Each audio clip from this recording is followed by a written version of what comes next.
In this video, we'll demonstrate some of Core-Test's load frame control software's basics. We'll start by opening it by double-clicking the LFC icon.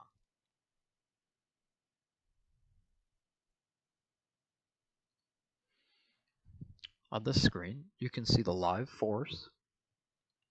This graph automatically adjusts to show the range of force that is current on the load frame. You can refresh it to clear it. You can right-click the upper and lower numbers to disable auto-scaling and enter your own values should you require it.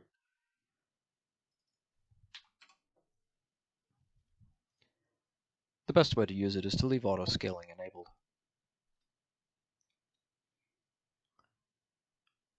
With a tensile specimen loaded, we can demonstrate the go to force feature. Before using this feature, you want to make sure there is a force applied to the load frame already by either using the jog buttons on the load frame or by using the hand wheel to manually apply a force. For instance, with a force set point of 200 pounds, if I click go to force, you can see that the frame goes to that force. It will continue to maintain that force until the stop button has been pressed. In the status window, we can see the functions we've just performed. The pre-test force was running, and then when we click the stop button, the test in motion was stopped via the user. Other functions on the screen are, of course, additional graphs. The live displacement graph, and then once a test is underway, the rest of these graphs will show the recorded data. Other things that can be viewed on the screen are the initial homing of the LVDTs prior to starting a test. If an LVDT is not in a proper position or not installed, these will be lit red. To make them gray, or to home them, slowly lower the LVDT until this light goes out. Your limit lights are also present. If these are lit, it means your jack has run out of room in one direction or the other. Use the jog buttons to rehome the jack screw. These other indicators show at what point or what condition your equipment is in. To navigate the software, use the View menu pull-down. The graph screen is the screen we're on now. The test profile screen is where you define a test. The heater control screen shows you a broad overview of the heaters. Configuration screen allows you to set up the frame. And the various calibration screens allow you to calibrate your instrumentation. On the test profile screen, we'll continue to go over some of the motion selections. The creep motion selection doesn't use the drive at all. It simply exists to log data from the instrumentation. You notice these boxes here in yellow. These are required fields. You would want to set a minimum and a maximum. For most of Core-Test's load frames, these are fairly default. If we select a slow strain rate test, we can see that an additional field has illuminated yellow, meaning it is required. This is the default speed. Most ASTM slow strain rate speeds, are typically used at this speed, which is 1 to the minus 6 inches per second.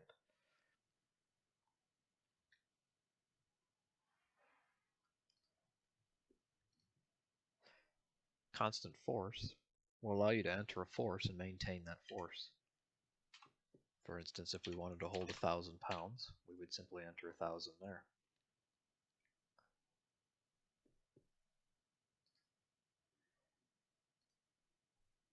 Constant displacement is still an experimental test. What this would do is hold the displacement of the specimen. There are no values you can enter here, as it simply holds the last red displacement value as it's starting. So to get to a force, you'd use the go to force algorithm and then start this test. Constant K will allow you to enter a K value, for instance 4 KSI, and the machine will hold 4,000 PSI.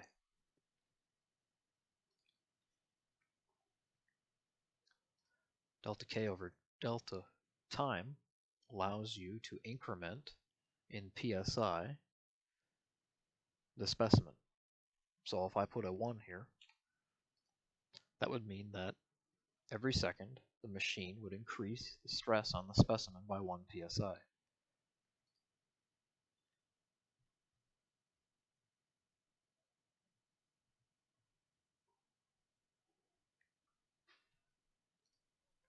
Delta displacement over time is another way to run a slow strain rate test. This decouples all frame compliance from the system, because it's looking at actual displacement of the specimen over time, where the slow strain rate test simply increments the drive.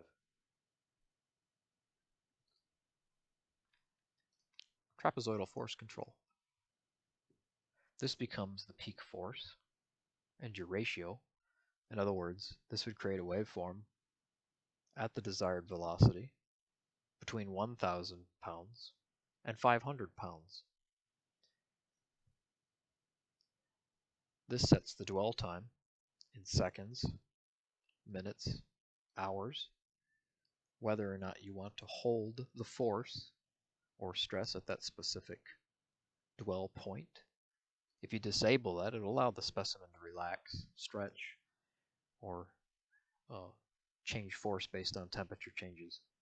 You can set a cycle limit.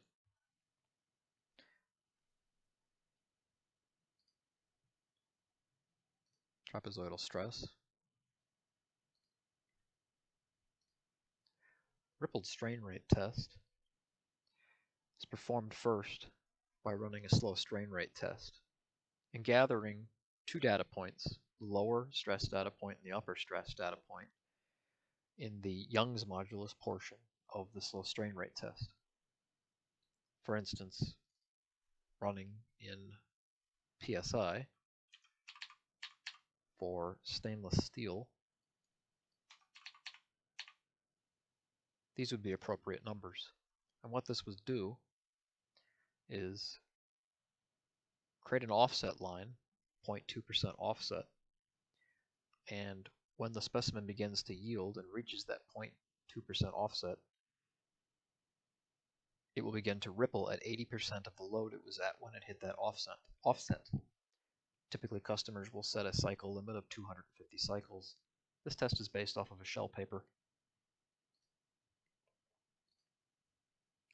Incremental force will allow you to set the step force percentage, the cracking threshold, and the dwell time each step stays at. You can also choose to hold force, but it is recommended to keep it disabled for this test. Otherwise, there is no cracking threshold.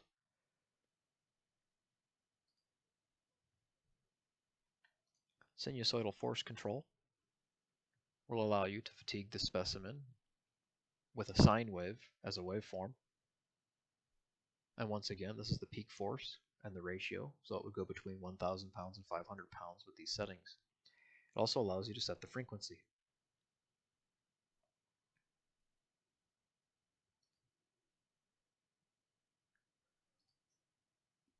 Sinusoidal K control, similar to force, but instead of using force, it's using stress. For speeds in excess of 1 Hz, use the high-speed fatigue force control. This will allow you to set up to 5 Hz.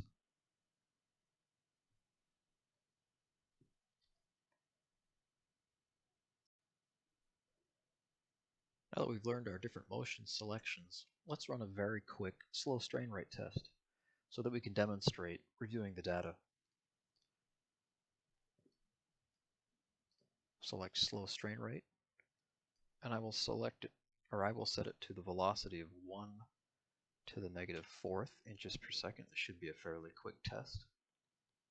I'm going to set our data acquisition speed at 1 data point per second, and I'm going to enter the specimen geometry.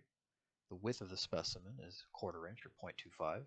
The length between the shoulders, or gauge length, is 1 inch.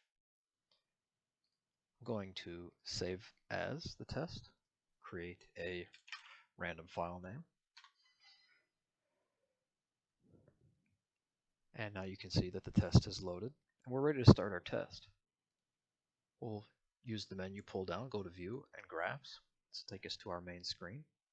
We'll hit Go to Force first, and this will start our test at a entered force set point, and then we will start the test.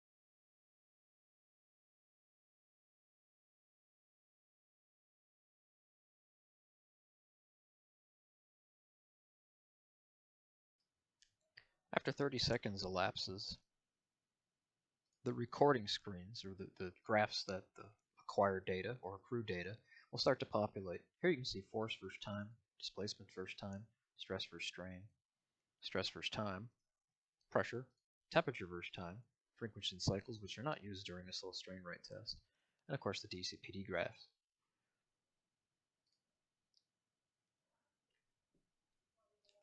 A feature of this software is being able to modify any of the tests whenever you want. To do this, for instance, if we wanted to run at a faster speed, I could go to View, Test Profile, and increase the speed. Let's make this an even quicker slow strain rate test. These values do not change or aren't updated when you change them. To get them to update, you have to hit save. As soon as you hit save, the machine will act on these new entered values. As you can see here, the moment I hit save, it began running at a different speed.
If you view the stress versus strain graph, you can see the stress versus the strain.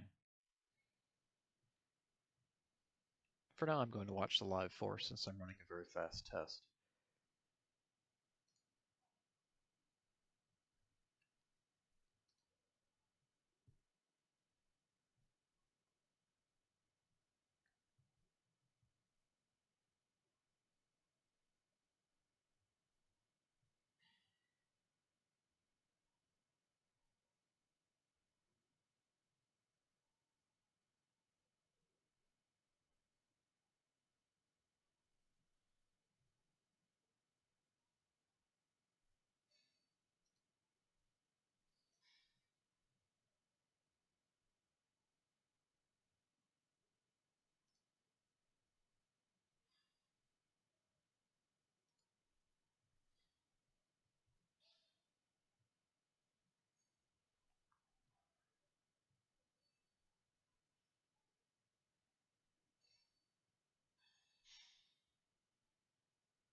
And in a moment, once the specimen fails, as you just heard, the test stops automatically. Now we can review the data. We can either review the data in these screens here,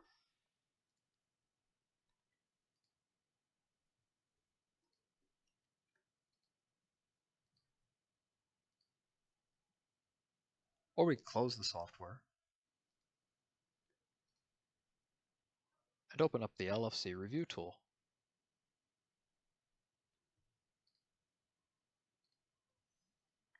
We can select the data file for the test we just run and see on a larger graph what we did.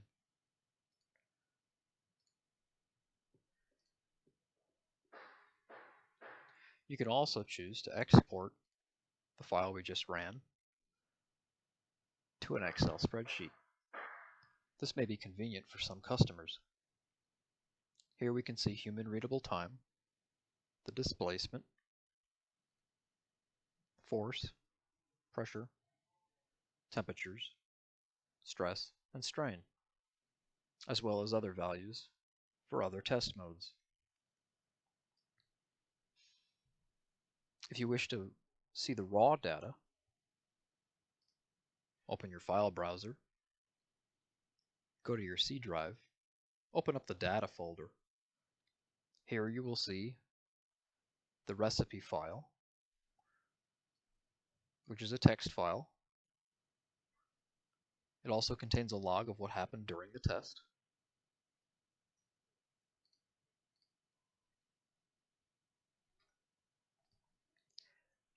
And you can open the actual data file.